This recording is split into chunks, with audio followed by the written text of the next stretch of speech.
Nakilala ang Euromotor na gumagawa ng mga mura pero di kalidad na motorsiklo at nakikipagsabayan pa nga sa mga branded na motorsiklo kung tibay ang pag-uusapan.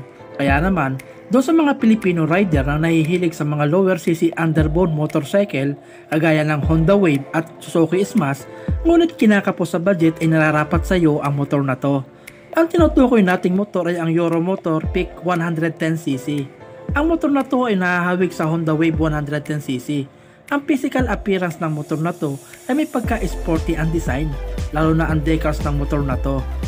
Ang ilaw ng motor na to ay LED ang projector lamp at meron din siyang daytime running light pasok sa required ng LTO na always headlights on.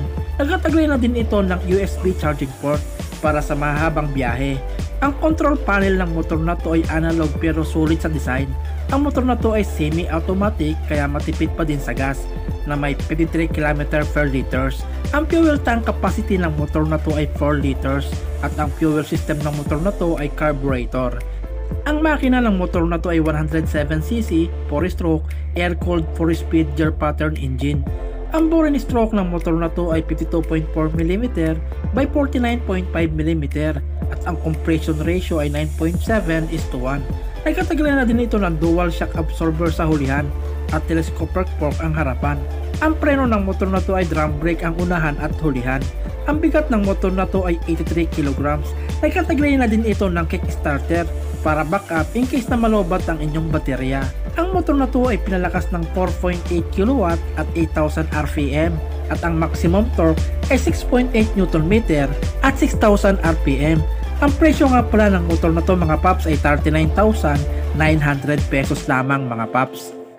At narito ang karagdagang specification ng motor na to. Ang sukat ng gulong ng motor na to ay 2.25/17 ang harapan at 2.50/17 ang likuran. Ang laki ng motor na to ay 1,900mm ang haba at 670mm ang lapad at 1,100mm ang taas. Ang ground clearance ng motor na to ay 130mm. Ang motor na to ay available sa tatlong kulay, ang matte red, sword gray at dark petrol. Bali hanggang dito na lamang mga paps ang maikling content ko at sana nagustuhan nyo. Pakisubscribe na lang din po, then hit the notification bell para updated ka po sa lahat ng video na aking ilalabas. Maraming salamat mga paps.